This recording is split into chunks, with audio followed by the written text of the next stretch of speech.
Augsti pat Vulduros, taču Aleksandram Samoilovam un Mārtiņam Pļaviņam laika apstākļi nav šķērslis, lai gatavotos karstajai pludmales volejbola sezonai.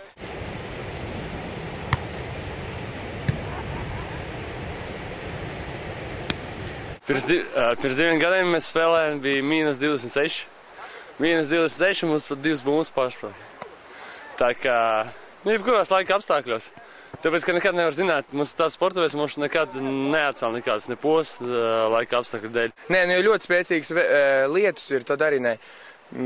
Tad ir grūti, jo tad slapjš paliek, tad mēs it kā pagaidām, kamēr pāriet tas lietus.